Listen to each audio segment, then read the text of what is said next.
Pak Prabowo mau bangun 7.000 sekolah mewah, Menkeu sampai pusing. Ini terakhir mengenai pendidikan, sebelum kita beralih. Pembentukan otak itu kan terjadi sampai umur 9. Oh, 9. Kenaikan IQ sampai umur 16. Setelah umur 16, ya keterbukaan yang menentukan nasib. Kalau dia bisa mengkombinasikan kekuatan inovasi dengan kekuatan preservasi. Jadinya 88% dari kepala rumah tangga dari Sabang sampai Merauke itu nggak punya S1.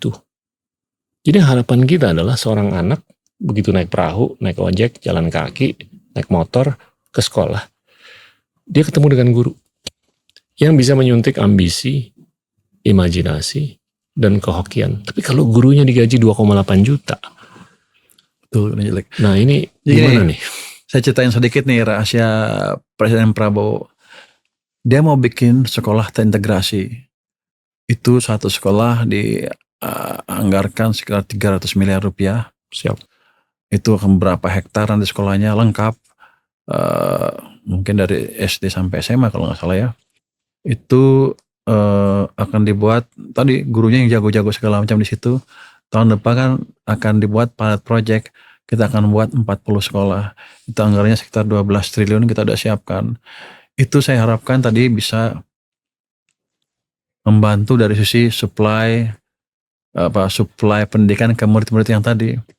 Mungkin biayanya juga nggak terlalu mahal masuk sekolah itu, tapi akan dibuat seperti itu. 40 seperti besar, banyak. Tapi sekolah bagus, sekolah besar ya. Tapi cita-cita presiden bukan 40, 7.000. Wow. Saya sakit perut ketika dengar 7.000, 1.000 triliun lebih mampus. Tapi gini Pak, bertahap aja Pak. Nanti kalau itu bagus, kita akan perluas terus. Sepakat. Karena itu investasi untuk jangka panjang, untuk sustainability NKRI sebetulnya dari situ. Jadi Pak Prabowo seperti agresif, tapi saya pikir menarik juga idenya dan bisa diimplementasikan. Jadi pikiran Anda sudah terserap oleh Bapak Presiden saya. Mungkin nggak sih seorang guru tuh digaji 40 juta sebulan? Karena yang jago-jago tuh pengennya kerja di Meta, Amazon, Iya. dan Antara. Jangan Iya kan? dosennya dulu. Iya. Dosennya segitu, kalau dosen Iya. segitu saya pikir bagus. Nanti kita lihat deh seperti apa anggaran kita. Tapi gini, biarkan saya ciptakan pertumbuhan ekonomi itu dulu. Betul. Biar saya punya cukup modal untuk biaya itu. Seandainya utang pun nggak terlalu banyak, nanti utangnya yang jelas ini mesti bertahap. Tapi itu target yang betul. Kalau gurunya gajinya kecil, saya udah lihat di beberapa sekolah ya. Yang pintar-pintar betul nggak mau di sana. Akibatnya ketika muridnya diajar, loncat ngajarnya nggak keruan. Dan banyak orang Muridnya mau ngajar. pusing. Banyak orang mau ngajar, orang pintar. Tapi dia khawatir karena dia nggak bisa taruh makanan di atas meja. Ya kalau digaji cuma 2,8 juta, dia nggak bisa naruh Nggak makanan. bisa, ya. Punya istri sama 3 anak, susah tuh. Betul. Mendingan gua kerja di Amazon. Nanti itu next step mungkin kita pikirin ya. Yang Insya Allah. Harusnya sih. Kalau setelah saya lihat orang-orang itu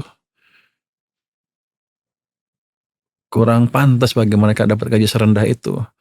Kalau saya kan beruntung saya kerja di perusahaan yang selalu bayarnya tinggi terus.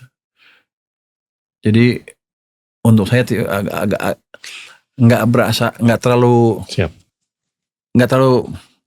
bisa merasakan kesusahan mereka. Tapi setelah saya lihat, ini nggak benar nih kayak gini.